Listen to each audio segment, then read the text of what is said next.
Hello and welcome to another guide. Act 3 is officially out, which means Barrow Dyad now has its final intrinsic mod and its final 2 catalyst perks. The intrinsic mod is called Panic Response 5, and the 2 perks you'll be able to unlock from this video is going to be One for All and Target Lock. And I'm going to walk you through every step of the way. Before we start, if you find this video helpful, please leave a like and subscribe. I also almost stream every day over on my Twitch channel if you ever want to hang out live or even if you want to join in on some gaming. Now to start it all off, you're gonna head over to the apartments and talk to the slab where you're gonna pick up a exotic quest called Dyadic Perfection.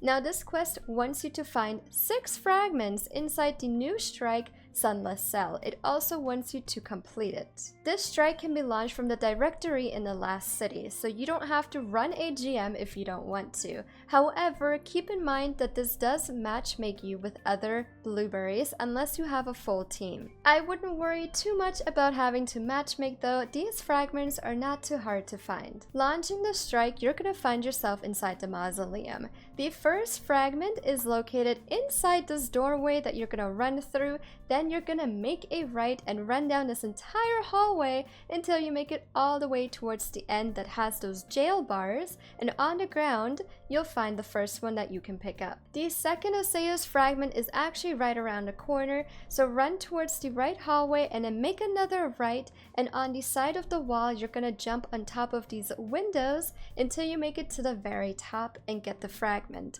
By the way, fun fact, if you look at your map, you'll be able to see little icons whenever you get close to a fragment. With fragment number 3, you're gonna drop down this window and run down this entire hallway. Just keep following the pathway that I'm taking. Eventually, you're gonna drop down to the basement where you're gonna make a right turn and follow this entire pathway towards the end of the hallway.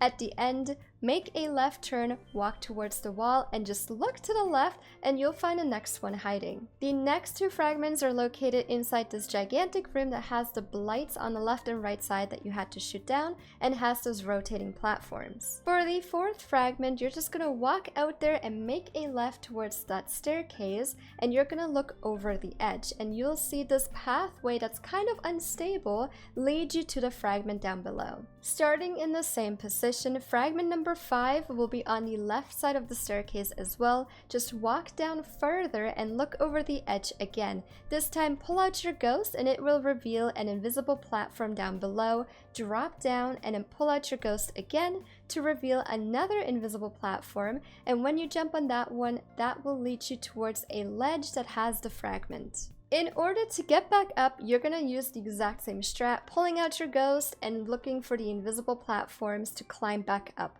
Or, if you're struggling, you can also just jump off the map and it will respawn you back on top. Moving on to the final fragment, we're gonna start out in this room where you had to kill that tanky subjugator.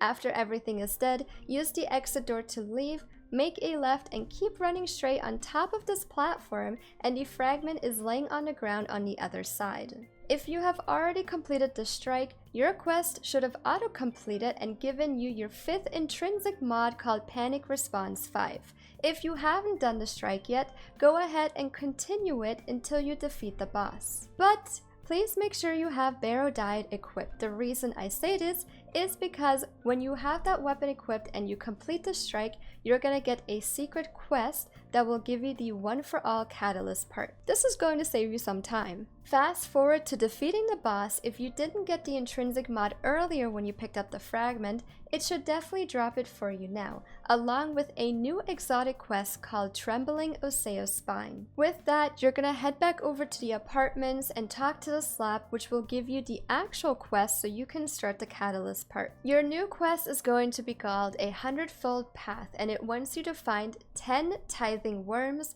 which are actually the light glowing ones. Now, because Act 3 just dropped, there's going to be 4 new worms located around the Nether, 2 light and 2 dark. For this specific quest, if you have found all of the other previous worms, you're gonna be at 8 out of 10. If you are missing more than that, I am going to post a video in my description because I have another guide that shows you all of the light glowing worm locations also known as the Tithing Worms. Before you leave the apartment, walk over to your taken orb and make sure it is the light one, which is also called Ambition. This is going to spawn in all the light glowing worms inside the Nether so you can pick them up. But if you have the dark orb active, then it's going to be vice versa and spawn in all the dark worms. Now you can launch the Nether activity. The Nether actually has a brand new area called Hole Breach where you'll find the last 4 worms. Sadly, this area you can't just instantly spawn in, so it's going to work just like the meatball room where you have to actually complete the first encounter and hope that RNG is on your side so you can find that next area. So you're just going to have to relaunch the Nether as many times as you need, but make sure you at least complete the first or second encounter to see if the next portal leads you to the new area. After you have made it to the Hole Breach location, I'm going to save you some time and actually show you all 4 worm locations because you'll be able to pick them all up at once. For the light glowing worms, the first one is located right where I'm standing, which is all the way to the right side of the sword against a wall. And on the map, you can already see that it's right above me. So turning around facing the ceiling, I'm gonna start jumping up until I reach the worm. By the way, I apologize for not knowing that there was going to be more spawn locations to this room. The location that I spawned in was right here, so I thought it was the same for everyone else, so I hope it doesn't confuse you. Worm number 2, we're gonna start off at the exact same location we did earlier. This time, make a left and drop down. Eventually, you'll run past the final boss, which is the wizard, and all the way against the wall. You already see my fire team up there, and that's exactly where you're gonna jump to. So jump up there and then crouch through the structure stuff, and inside you'll find a worm. If you happen to have another person in your fire team, make them lead and leave to go to the apartment.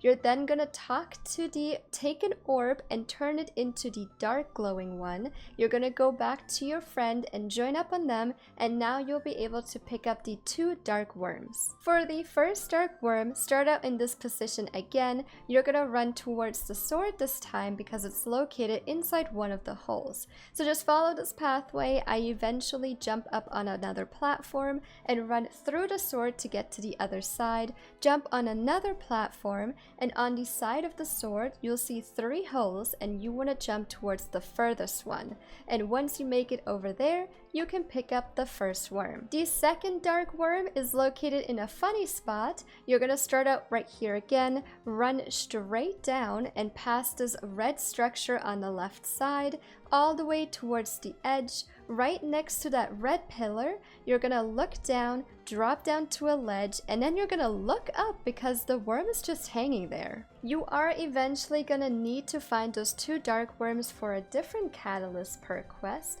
but I wanted to show them to you now in case you just wanted to get it all done in one run. After you pick up those 2 light worms, your quest is going to progress to the next step, and it's going to ask you to complete a Sunless cell strike using only high rate of fire weapons. For example, SMG, auto rifle, or machine guns, but you have to have Barrow Dyad equipped. The strike is not too bad, so if you want to equip all those weapons right away, you can, or you can just equip them right before you kill the boss. I had Barrow Dyad equipped, another SMG, and then a machine gun. Completing the entire mission and defeating the boss, you'll then have the one for all perk drop for your Barrow Dyad. Now let's move on to target lock and how to unlock that one. You're gonna need some RNG on your side because you have to go to both the meatball room and the Hole Breach room. Sadly, you will not be able to instantly spawn inside either of those rooms when you launch the Nether, which means you have to complete either the first encounter or the second encounter and hope that the next portal takes you to one of those 2 places. Your goal is to complete a puzzle in each of the rooms. When you do, you get a chest and Coalescence is going to drop from it, and you're going to need both of them in order to open up a specific portal. This specific portal will lead you to another chest, which will drop you the start of the next quest line in order to get target lock. The first Coalescence can be found in the meatball room. Standing on this bridge with all the chains in front of you, I make a right turn and run through that doorway. I then run towards the wall and make a left, and on one of the pillars is a hive symbol. Now if you don't have a hive symbol, look around the room because it could have spawned somewhere else, and if you don't find it at all, sadly, this is RNG based, which means you're gonna have to find another meatball room and hope for the best that it spawns in. If you do have the hive symbol, shoot it, and along the wall behind you is going to be a door that opens up.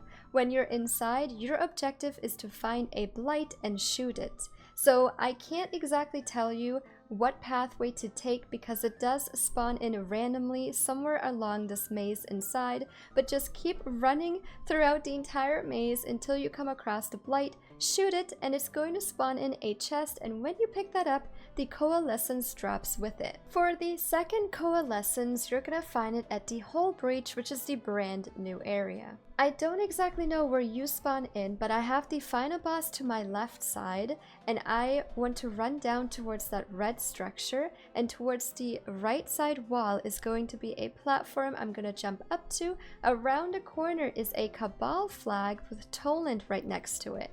When you walk up to Toland, you can interact with him, and then there's going to be an enemy that spawns right on you. Kill that enemy, and it's going to drop something called Legion Code, which you'll see on the left side of your screen. You're gonna drop down from that platform and walk inside the hole in the wall and unlock that red barrier inside. Walk all the way inside the next room and pick up the chest, which will drop you your second Coalescence of Knives. Now that you have both of them, you'll be able to open up the portal to get the next quest. So starting out at this spot right here with the final boss right in front of you, you're gonna want to run towards the left side of the entire room. Just keep following my pathway. There's going to be a door on the left side that you'll enter. Inside, you will find that yellow glowing thing that you might have seen before, and you should be worthy to interact with it. And when you do, a portal pops up on the right side of you. Hop inside, and inside are two chests, one which will give you the exotic quest. This is called Warped Osea Spine, and you're gonna take that back to the apartment, talk to the slab to exchange it to an actual quest you can follow. The quest you will pick up at the slab is called a Silken Path, and if you are up to date, you should have 8 out of 10 Ravenous Worms found. If you are missing more than just 2 worms, I have a guide right here which I will link in the description, and it will show you all of the locations on where you can find the Ravenous Worms in the Nether. If you are missing the 2 worms needed, please skip to the timestamp on the screen, and it will bring you to a different section on the video that will show you where the locations are for those 2 worms.